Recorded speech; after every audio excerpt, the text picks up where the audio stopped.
Welcome, everybody, to the league. It is week 9, and not much has changed, honestly. Nothing has changed standings-wise. Everyone's stayed the same 2 weeks in a row. The only notables here were that every team in the East lost last week. The Dumpster Fire, the Mothmen, the Rune Dogs, and the Cartel all took the L last week, and all teams in the South won. Charleston, the Trolls, Tiger Sharks, Quail Men, and the Heaters all got the W last week. And in the West, it was split between the Voyagers and Cavs getting dubs, and the Finesse and Tanks getting L's. So the West is looking more and more divided. The East is the same, and the South is just looking a little bit stronger. So things are getting a little bit hairier. Let's jump into last week really quick. Happy Halloween, by the way, guys. I know it's a day late, but whatever. A couple days late, whatever. This will be the Halloween episode. But, timing is weird on these things. Last week, the Voyagers were able to take down the Cartel, only winning by 21 points. So the Cartel they're getting stronger. They've I think have scored above 100 points, which is good for them. In the last couple of weeks here, maybe the last 2 out of 3 weeks, something like that. But they're looking strong, but they still took the L. But hey, if you can look strong and get better, if your team gets better, but you continue to lose, that's how you tank right there. To fight, to try to win, but continue to lose. That's the best way to tank, because then when you finally get the pieces to that puzzle, you'll come out and hit the ground running, per se. The Heaters were finally able to pick up their second win of the year over the Tanks, so they should have done that. And the Tanks put up an okay fight. They also scored above 100 points. Notably, every team in the league scored above 100 points this week, except for one of the best teams, reigning champ, Dumpster Fire. Dumpster Fire took a loss to the Tiger Sharks this week, and now the Tiger Sharks and the Dumpster Fire are 6-2, as well as the Voyagers. So shit is getting a little crazy. The Trolls dominated the Finesse. We all kind of knew that was going to happen. Trolls, scoring almost 160 again. This team is just nasty right now. The Quail Men, in a fairly big-time quasi-upset, taking down the Mothmen there. So now the Quail Men are sitting at 4-4, and the Mothmen are back down to 5-3. So, Quail Men, sneaky into the playoffs, maybe. We'll see. The team is a little bit dangerous. They just got to be a little bit more consistent. And the Cavs, and the retro game of the week, I guess, taking down the Rune Dogs by a field goal. 144 to 141. So now the Cavs are back up to 5-3, finally ending their 4-game skid and ending the Rune Dogs 4-game winning streak, or 3-game winning streak. I can't remember. I think it was 3 games for the Rune Dogs, but very solid. But yeah, not much has changed in that aspect. Let's get into the power rankings. Power rankings coming in at number 12. Yeah, you got the Tanks. Trash all around, but again, if they can, same thing as number 11 here, the Cartel. If both of these teams can continue to fight, and try to win, but continue to lose, they will have the best chance of getting, those low picks. And I like the Phantom first that we did last year, and I don't think anyone had any gripes with it, so I think we'll probably continue to do it again this year for the draft. The draft next year. So, yeah. Coming in at number 10, dropping down a spot, you got the L.A. Finesse. Man. It was kind of hard to put these two teams right here. I'll go ahead and put the Heaters in here at 9. These two teams are just, meh. The Finesse have scored more points than the Heaters by just a little bit. But the Heaters have only allowed 10 more points. Both of these teams are just ass, but the only reason that the Heaters moved up is because they won, and the Finesse they're just losing more. I feel like the Finesse are going to be worse in the long run than the Heaters. Heaters are just having a really bad year. But hey, That's all I got. But hey, coming in at number 8, these next few let me get that. These next few teams were very hard to place. Coming in at number 8, I got the Quailmen.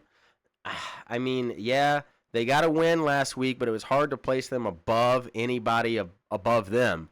And coming in at number 7, dropping down, I got the Rune Dogs. I just couldn't really place the Rune Dogs under the Quailmen right now. Rune Dogs have scored more points and have allowed more points, so they're just a more solid team all around than the Quailmen. Even though the Rune Dogs did take a loss, Quailmen got a dub. It's kind of like a 7.5. Both of them are kind of just right there and on the cusp of trying to sneak into the playoffs. But again, that 7 spot is a great spot to be in if you need that Phantom first. Coming in at number 6, dropping down another spot or two, you got the Cameron Cavaliers. Did pick up a win. I don't know if they dropped down, actually. No, I'm sorry. The Cavaliers came up a spot. Sorry. The Cavs came up to the top. Yeah, I mean, this team is just kind of chilling there. They finally got Lamar Jackson back, so they're going to try to, stay on that hot streak that they were on to start the season, and we'll see what they can do. Dropping down a few spots, you got the Midlands Mothmen. Took a tough loss last week to the Quailmen. They only lost by a touchdown, but honestly, a team of the Mothmen's caliber and how they've been playing this season should have been able to beat the Quailmen. Couldn't do it, but that's okay. Were they at home? Let me check. Were the Mothmen at fucking home? Let me see here. Yeah, they were. They were at home when they lost, so that's pretty disappointing for them. So, yeah, maybe it was a fluke. I'm sure Coach P-Man will say it was a fluke. By the way, P-Man, where the hell is our video? I don't think we got it, did we? Hell no. The fuck? I'm sure we'll get it at some point. Maybe he forgot. I don't know. Yeah. Coming in at number 4, you got the Vietnam Voyagers. Got a win again against the Cartel last week. They do have a tougher matchup in the Rune Dogs this week. We'll get into that in the matchups. But, yeah, this team is just kind of chugging along, looking pretty solid. They're finally going to get Puka back, a couple other guys back, and they're running that 2 tight end set now. So we'll see how they fare, try to stay ahead of the West, which is not looking the best right now. But, yeah, coming in at number 3, dropping down a spot, you got the Columbia Dumpster Fire. This team looked like donkey shit last week. I don't know what happened. I know they had a lot of guys on bye or injured or whatever. I mean, it's crazy that they scored the fewest amount of points, but they started the perfect team.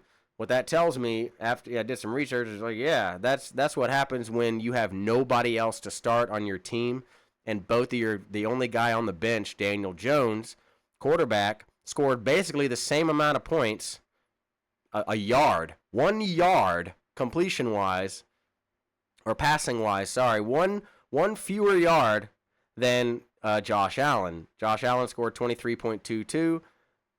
Daniel Jones, 23.18. So 0.04, which is 1 passing yard less. That's almost a mirror image. So no matter who he would have started, he was going to score donkey shit this week, which is why he got all those birdies in golf. And we'll get into that a little bit later. This team, again, had so many guys on bye. Austin Janty.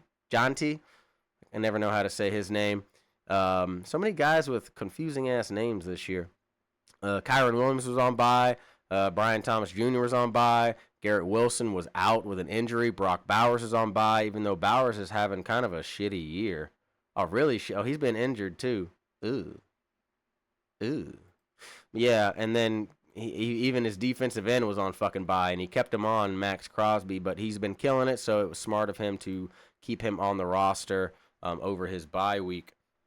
So, yeah, it was pretty much they were just going to take the L regardless this week and just hope for the best with his team. Didn't work out against the Tiger Sharks, and that has allowed the Tiger Sharks to move up into second place in the power rankings. I think this has got to be someone correct me if I'm wrong. This has got to be the highest the Tiger Sharks have ever been ranked in the power rankings, I think, in league history, except maybe at the end of the season in year 1. So over a decade later, they're up here in the top 2. Tiger Sharks, people are going crazy down there in Tampa. This team is 6-2, just beat the reigning champs, and now they've got a big-time matchup against the Mothmen this week, and it's going to be a tough one, but the Tiger Sharks are looking mighty, mighty fine right now. And, of course, at number 1, you got the Charleston Trolls. I mean, this looks like the team to beat this year. If it's fucking possible, you have to pretty much pray that they're just going to shit the bed. And shitting the bed for this team is like 120, 130 sometimes. So this team is very, very solid. Their only loss on the year was to the Voyagers, I think. I know it was the Voyagers in week 5, and they only lost by a field goal, less than a field goal, 122 to 120. So this team is very, very tough to beat. And, I mean, the Trolls look like they're just going to march their way into the championship match. But, again, we know the playoffs are a fickle, fickle beast, and we've still got over a month until we get there. But, yeah, the Trolls are looking nasty. Let's get into the matchups. Matchup number 1, you got the 5-3 Cameron Cavaliers at the 1-7 Miami Cartel. The Cavs are up 26-0 in the first quarter here, and it looks like it's going to stay that way. It is the Cartel, and the Cavs just got a big-time win over the Room Dogs last week. So Cavaliers looking to get a 2-game winning streak going. Vegas has got them winning by about 3 touchdowns. Lamar Jackson came out and put up those 26 points in the first quarter. Fantastic. Showing by him coming off his month-long hiatus with that injury. And, they might pick up right where they left off. This team kind of needs Lamar Jackson to be healthy because I think this team was 2-1 or 3-0 when Lamar Jackson was going off, and then he got injured, and then they started losing. So this team really, really needs Lamar Jackson. He's the MVP of this team, not the league, but he's the MVP of this team, and they need him to stay healthy for the rest of the season if they want to, A, get in the playoffs, and B, make a deep run in those playoffs. Matchup number 2. You got the 4-4 French Quarter Quailmen at the 6-2 reigning defending champs, Columbia Dumpster Fire. The Quailmen are up 8-0 in the first quarter, but Vegas has got the Dumpster Fire coming back and winning this game by over 30. So this could be a bloodbath here. The Dumpster Fire just took a bad loss, but all their guys got healthy last week, sitting on the bench. So they're going to come back strong, I think, and it may be pretty bad here for the Quailmen.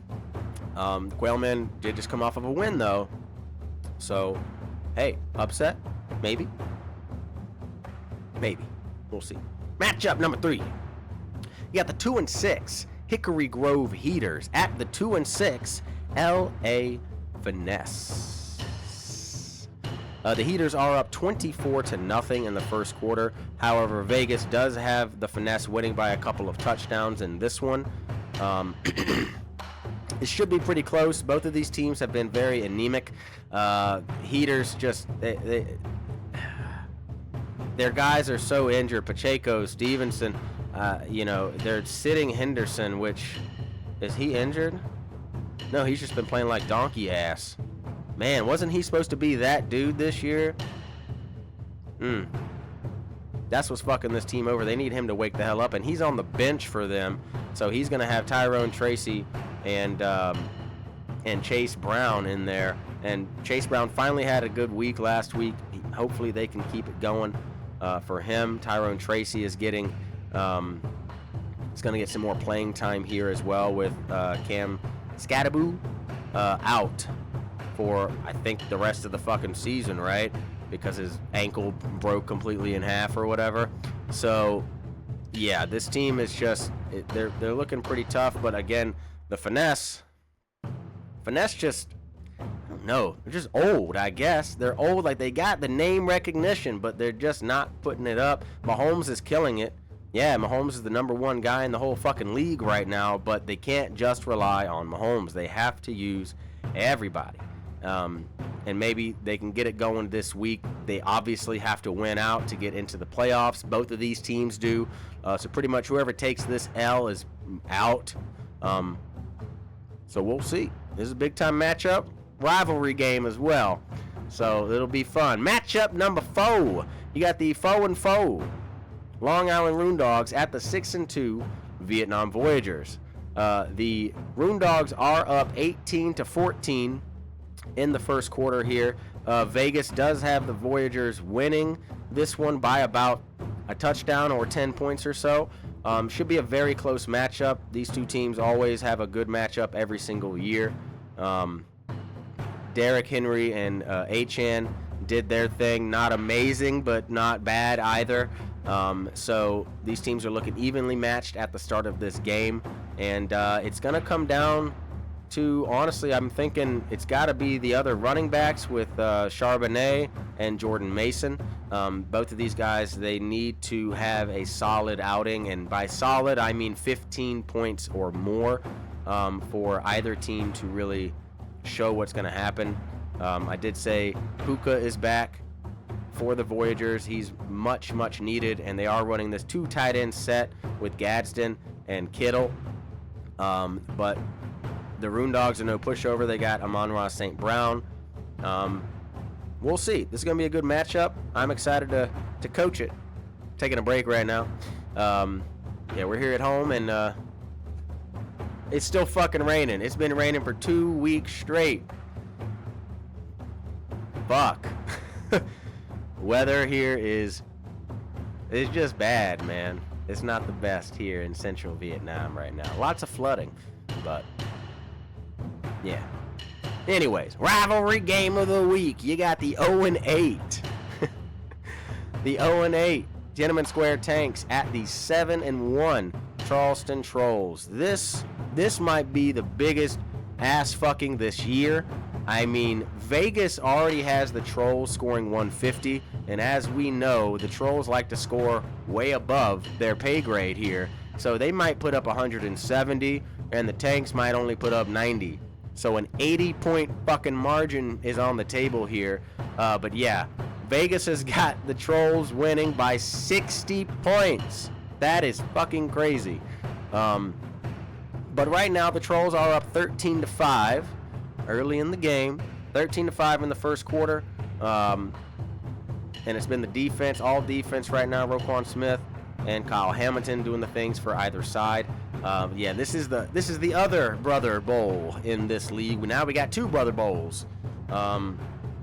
Yeah, and this would be this would be like App State beating Michigan type of upset if the Tanks were to pull this one out of their ass. I don't see it happening. Honestly, give me the over on the Trolls, and let me see the Trolls winning by 75. That's what I've got in this one. This one's gonna be very, very bad. Game of the week. Woo! You got the 5-3 Midlands Mothmen at the 6-2 Tampa Bay Tiger Sharks.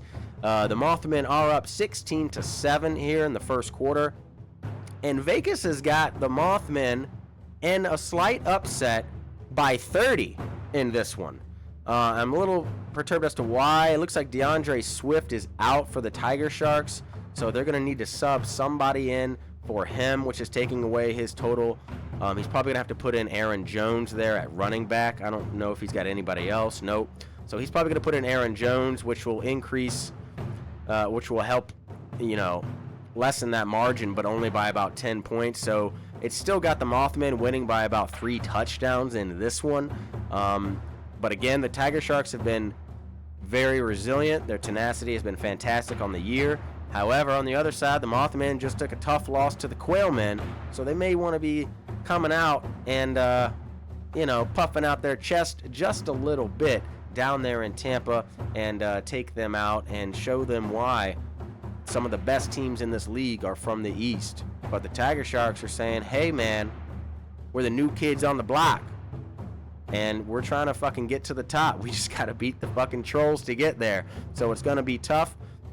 But I think it's going to be a fantastic matchup. Honestly, this is game of the week for me, score-wise and, importance-wise. Both of these teams can afford a loss, but they both need to win to stay not only in the running for first place in their division, but so they don't get caught up by the third place in their division. And the Tiger Sharks have a little bit more wiggle room there, but not that much. So this is going to be a tough one. And I'm going to tune into this one for sure. Let's get into the predictions. Thank you, P-Man, for sending in the picks. Haven't gotten a fucking video yet, but that's okay. I'll be waiting on it. Last week, Graydon went 4-2 with his picks. Very solid outing by him. So we are 28-20 overall in the year, up to 58%. Pretty solid. We need to get above 60%. But P-Man picked the Cavs over the Cartel. Again, we don't have any reason why. He just sent in the picks, so we'll see. But he's got the Cavs over the Cartel. Sure. Dumpster Fire over the Quailmen. Sure. Heaters over the Finesse. Not an upset. It just feels wrong to say that, but honestly, sure. That is a slight rivalry game. He's got the Voyagers over the Rune Dogs. Sure. Rune Dogs have a good chance of winning that game, though. But the craziest one, he's got the Tanks over the Trolls in the upset of the century in the rivalry game of the week. If this happens, this would be, again, fucking insane. I don't see it happening, but hey. If you go 5-1, then you still go 5-1. And he's got his own Mothman, of course, taking down the Tiger Sharks. So, obviously that. Let's get into golf. Nothing changed. Absolutely nothing changed. Where's my golf? Where the hell is my golf? Nothing fucking changed. Everybody stayed in the same spot. But notables, Graydon shot 4 birdies again. What else is new? 1 bogey, though, so he shot 3 under on the day to increase his lead to 16 under par. Man, looking like that goal line Stein is coming to Columbia. Chunk shot 3 birdies, but also 1 bogey. Anybody else? No, nothing, not really. I mean, the bottom 3 guys, Matt, Sam, and Rybo, all got no bogeys, no birdies, no nothing. They all sat on the fucking sidelines and did not a damn thing, so they're all sitting there at 8-6-4 at the bottom. And there's just a big log jam for that 3rd place spot. P-Man, Hunter, me, Mandy, E-Man, Dan, and even Rico are all wanting for that 3rd place spot right now. Chunks is comfortably in 2nd. There's nothing. He can't see anything in front. He can't even see Graydon so far ahead of his ass. 9 fucking strokes up. 9 strokes ahead. And we're barely just past midway through this course. And it looks like Graydon is just gonna run away with this shit. It's tough. Someone's got to step up to the plate and start putting up some big numbers, or Graydon again is just gonna have that goal line Stein sitting next to him. He'll probably be drinking out of it every fucking video, sending pictures. We already know what's gonna happen if that thing goes there. We don't want that to happen, but if it does, he's gonna have to get it from Chunks, who has to get it from Matt or somebody. Fuck me, this thing needs to get delivered, guys. Come on now. And yeah, that's about it. So let me hop on out of here. Again, happy late Halloween, guys. And it's fucking November, another great month. And yeah.